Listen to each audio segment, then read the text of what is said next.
Kind of a little bit sloppy early. Hub kept us in it. He wasn't, exactly up to his standards. I thought Samford did a great job of, leaving pitches up in the zone, leaving them alone, flipped some counts in their favor, made it hard for him. That's good for him. I got to get the ball down here. And he made some adjustments and, kept us in it. And we kind of got it, things going there late. And I thought we ran the bases well. I screwed up on one. But again, we're going to learn and grow together. Bryce seems to be at his very best when there is some traffic on the base pass. Just what makes him so good in those crucial moments? That extra gear. A lot of guys can't do it. He can definitely go back and get a little extra, and with that high spin rate, it's hard to get on top of it. And I thought he landed some really good breaking balls. Jimmy worked him. Again, there's times in which you got to do certain things because they got, later on they got to be able to do it. Left on left changeups. 2-1 sliders, things along those lines. And people, my old man included, why are we throwing a 3-2 breaking ball to, the 9-hole guy? And I said, I don't want to miss an opportunity for especially the new guys to learn to do it. They got to be able to do it. Isaiah Perry's been putting together a lot of really good at-bats for you, especially at the top of the order. I heard I missed the first part. Isaiah Perry, IP, yeah. He's been putting together some really good at-bats for you at the top of the order. It sure has. It's great to see. He started coming on, really late. He used to get real big with his leg kick, kind of calm that down a little bit, and he's seeing it really good. And what he can do with his legs when he gets on. And, he scores easily on doubles, and that's a beautiful thing.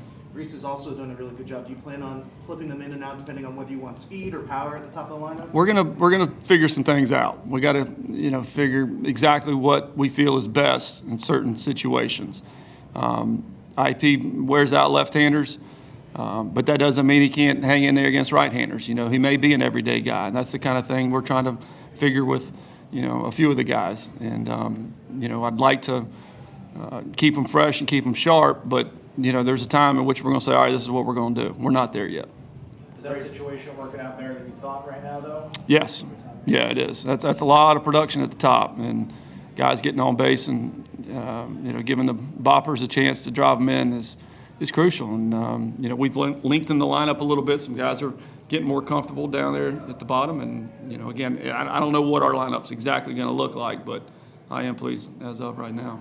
Trey Rank had a great game on the base pass last night and a great game at the plate today. How much of an asset has he been on early on in the season? And absolutely put on a show defensively at Jacksonville. Yeah, that just shows you, what he can do. He can do an awful lot. And I think he had two strike, 2 out hits, which really deflates the other club when you pick up those, that old saying, 2 out hits win championships. And it does. It totally deflates them. And, he hung in there, really nicely. It's great to see. You talk about Hub and using that slider a lot today, a lot more than the fastball versus last weekend. Yeah, he had trouble again early getting the ball down, and so in order to do that, he counteracted and go slider, and a lot of times it makes them really get out in front and finish the pitch, and kind of resets their sights. And Jimmy did a good job, and then went back to what he normally does, which is 70% fastballs. And Hub's got to be. There's going to be nights. You can't get the up strike called. You can't. Get the slider called or whatever the case may be. You just don't have the pitch that night. Beat them in different ways. What's been the key to your 2 freshmen seeming to be so comfortable, 6-game hit streaks for both of them now? They're just, they've always had success. Hitters have hit. Those guys are, guys that have hit all their life. There's not a ton of swing and miss in there. There's not a lot of, bad decisions on pitch selection. And, I couldn't be more pleased with those young ones. Could you just quickly talk about Corral bouncing back after that first pitch home run? Yeah. Jimmy broke a golden rule, but anyway, I won't get into that. But it was good to see. I think he went 92 home run, then went 94 the next fastball that he threw. And, a lot of times that's good for him. You can't just guide one in there and think, they're not going to ambush it. So there's intent on every single pitch. There has to be total commitment on every single pitch. So Wyatt's going to be used an awful lot. And again, we don't know, who's going to be where necessarily, because we built him up as a potential starter as well. So we can easily go back to that. Bryce seems like a guy that never breaks his routine, is always doing the same thing every pitch. how much of his success is just off the process he goes through on game day and just all week? Yeah, he had a situation in the first, I think it was in the first or second, in which I saw him back away. He went 2-0 on somebody and backed away, regroup, then get back on. Back in the day, he'd have just gone, straight back to it. And, you got to have a clear mind. And he stepped off, did exactly what he should, fired a couple strikes, and he's right back in it. So, and they were big misses. So it was good to see. Early on, Perry stole third, 2 outs earlier in the game. Did you send him, or did you go on his own? No. Either way, it shows the confidence you have there. Yeah, we were running there. And the technique wasn't exactly correct, but, you make up for it with speed. So speed like that's hard to find. He can really go, and I want our guys to get really good at it. That's the valuable bag. And stealing third base is the one that's really valuable. When you can move guys and you feel like, okay, if I hit and run here, this guy's fast enough that it's going to be a real banger. That guy's got to make an accurate 2-0 throw on the bag to get him.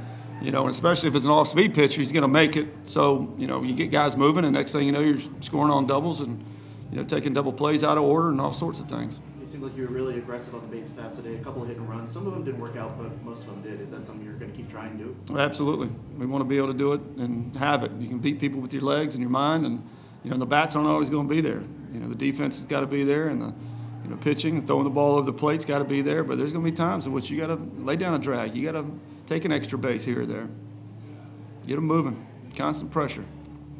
I think it's ground ball to third. Does Brett need to just be in foul territory on that? Was that? That's why you come to the ballpark every day. You see stuff that just you never see. You think about Terrell last night hitting one that was about 7 feet foul and it comes back. And he said he went to jump and he was like, "Oh, this isn't going to work." And when he tried to scissor to let the ball go underneath him, he said the ball kind of kicked back on him and it hit him in the leg. And it's a weird play. Because you're right, that's a double down the line, won't run in, and now it's into the inning. So I don't know how to exactly practice that, but I'm going to back him off the line. That's for dang sure. All right, guys. Thank you. Thank y'all.